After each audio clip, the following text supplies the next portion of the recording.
Hello বন্ধুরা, আপনারা তো বাচ্চাদেরকে সেরিল্যাক্স মামপেয়ার খাওয়ান। আজ আমি ঘরোয়াভাবে সেরিল্যাক্স মামপেয়ার বানিয়ে দেখাবো, যেটা আপনাদের অনেক সহজে অল্প টাকা দিয়ে নিজেরাই বানিয়ে নিতে পারবেন পুরো হেলদিভাবে। তার জন্য প্রথমে নিয়ে নিতে হবে ছোট্ট কয়েকটি উপকরণ: 100 গ্রাম ভাজা ছোলা, 100 গ্রাম মুগ ডাল, 50 গ্রাম কাজু, 50 গ্রাম আলমন্ড। আপনারা মুগ ডালের জায়গায় অন্য ডালও ইউজ করতে পারেন। আর সাথে নিয়ে নিতে হবে 1 কেজি গোবিন্দভোগ চাল।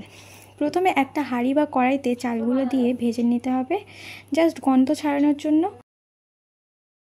তারপর সেটি তুলে একটি পাত্রে রাখলাম। তারপর এমন করে একই প্রসেসে মুগ ডালটাও ভেজে নিলাম,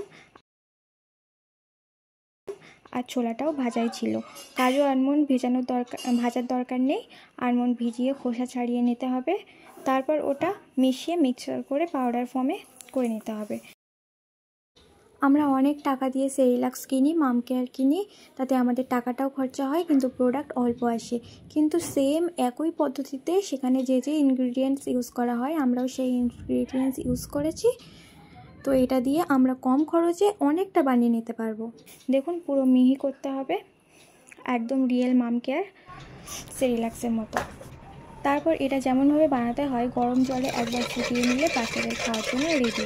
বাচ্চারা খুব সুন্দর করে খাবে এটা। আর এটা পুরোপুরি হেলদি একটা প্রোডাক্ট, কোনো ভেজাল ছাড়াই।